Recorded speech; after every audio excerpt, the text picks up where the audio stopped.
Have you ever heard the expression to be tantalized? It means to be tempted by something that's just out of your reach. But did you know this word comes from one of the most chilling myths in ancient Greece? It's the story of a king who had everything, and whose pride led him to commit an unspeakable crime.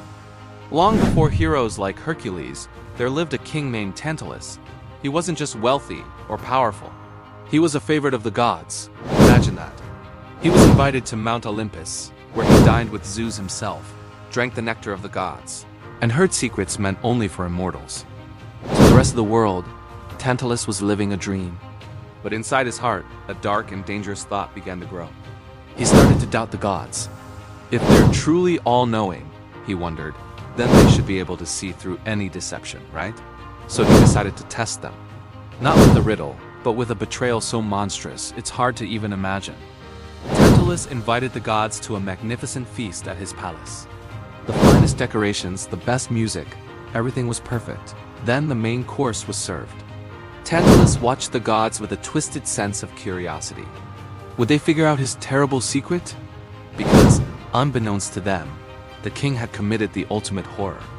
He had murdered his own son, Pelops, cooked his body, and served him as a meal. A father offering his own child as food to test the gods.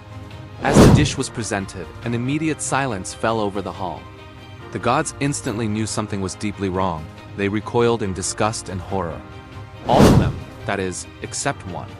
Demeter, the goddess of the harvest, was so lost in grief over her missing daughter Persephone that she wasn't paying attention. Distracted by her sorrow, she took a single bite the boy's shoulder. When the full gruesome truth was revealed, Olympus trembled with divine fury. Zeus's rage was absolute. This wasn't just arrogance. It was an act of pure evil, a sacrilege that could never be forgiven. The gods carefully gathered the pieces of Pelops and, using their divine power, brought him back to life.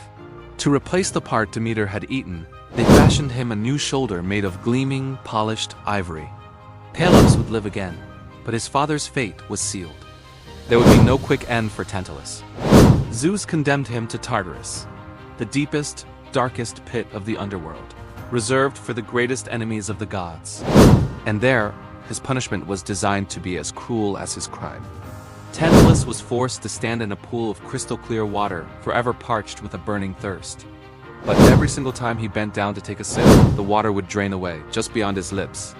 Above his head hung branches laden with the most delicious, ripe fruit you can imagine: juicy pears, sweet figs, and glistening pomegranates.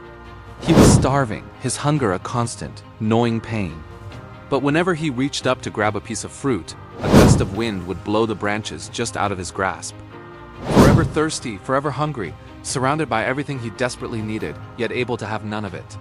This was his eternal torment. The story of Tantalus is more than just the origin of a word. It's a powerful warning against hubris, the deadly pride that makes mortals believe they are equal to the gods. Tantalus had the world at his feet, the friendship of immortals, and he threw it all away for a single, monstrous act of ego. His name lives on as a reminder that some lines should never be crossed, and that unchecked pride can lead to an eternity of suffering. Thanks for watching. If you enjoyed diving into the darker side of mythology, be sure to like this video and subscribe for more stories. See you next time.